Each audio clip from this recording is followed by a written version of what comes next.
sendiri kita lihat dari akumulasinya ya. Jadi kalau untuk perkembangan manusia itu di kedepannya itu gangguan dari gangguan endokrin, kemudian juga gangguan emosional, jadi perubahan perilaku emosional, kemudian sampai ke arah cancer itu bisa. Kayaknya suara saya mentok di situ deh. Jadi kalau untuk kita lihat bahaya BPA di kemudian hari itu untuk perkembangan manusianya itu sendiri. Mulai dari kesehatan yang mengancam jiwa, mulai dari timbulnya penyakit kanker di kemudian hari, gangguan emosional, neurological disorder, serta endokrin disruptor. Itu semuanya bisa terjadi karena akumulasi BPA yang konsisten masuk ke dalam tubuh kita.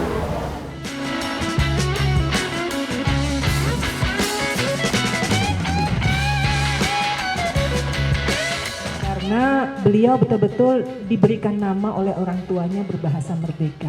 Merdeka itu ternyata bukan hanya dipakai untuk dirinya, tapi dia memerdekakan seluruh anak-anak di Indonesia dengan kepedulian beliau, sehingga permasalahan-permasalahan anak-anak kita itu insya Allah bisa terselesaikan.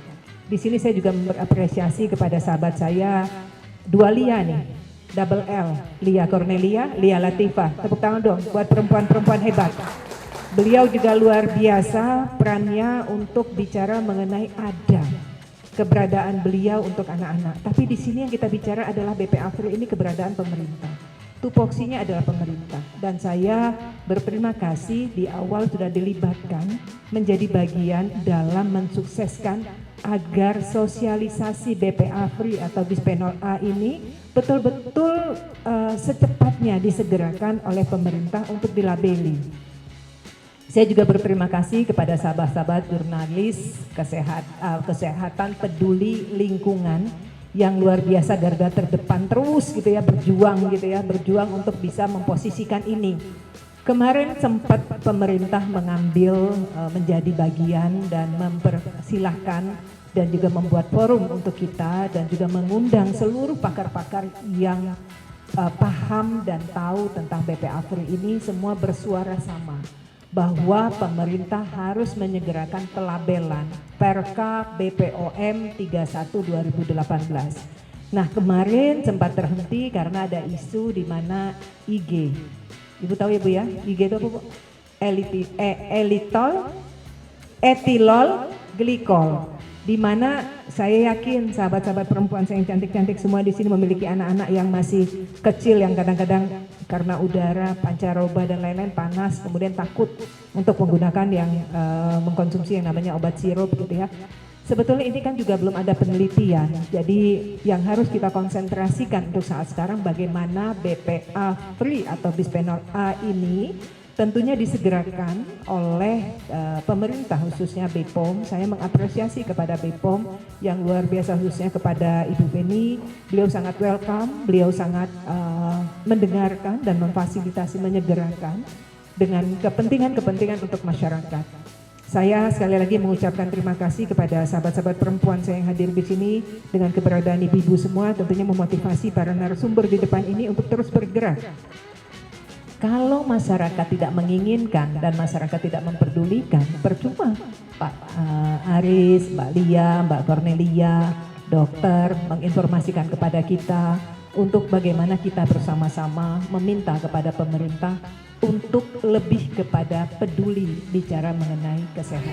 Ini acara yang luar biasa dan buat saya selaku rumah tangga yang awam banget sama BPA, benar-benar kayak terpukul banget, apalagi saya ini selaku dari UMKM ya, merinding gitu saya lihat itu ternyata banyak banget di sekitar kita yang masih sangat minim dengan BPA. Selama ini kita berpikir udah SNI udah aman, ternyata tidak sama sekali gitu kan.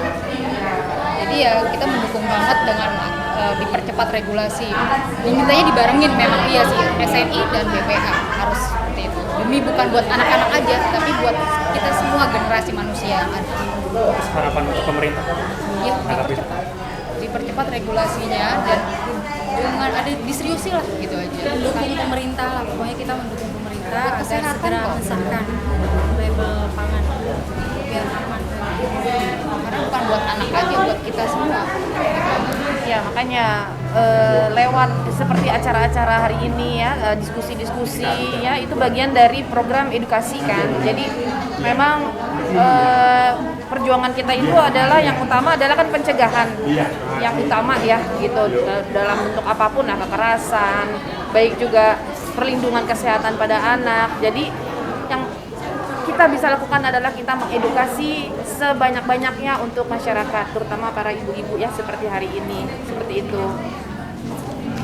Sejauh ini program apa saja yang sudah dilakukan untuk wilayah DKI Jakarta selama masa jabatan ini? Oh, kalau selama ini saya banyak menerima pengaduan-pengaduan ya, kekerasan pada anak, dan paling banyak itu di dalam rumah tangga ya, dan juga kekerasan seksual.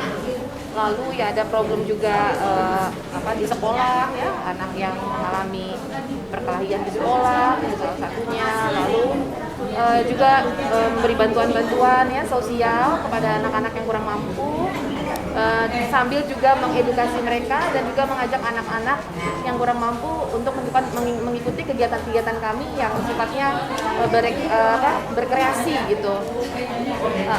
Banyak sih sebenarnya. Setelah ada diskusi menghadirkan para pakar termasuk peneliti ya dari kampus, di luar kampus dan sebagainya di Hotel Shangri-La yang menyepakati bahwa Indonesia atau pemerintah harus betul-betul bebas dari BPA itu dasarnya, karena tidak ada lagi argumen di situ. Lalu kemudian itu sudah dituangkan ya dalam kerangka regulasi dalam bentuk Perka nomor 31 tahun 2018 itu sudah dibuat sejak lama itu, dan saat ini sedang parkir di Badan POM, dan kita mau dukung itu sebagai bagian dari regulasi untuk mengatur tentang label pangan olahan itu.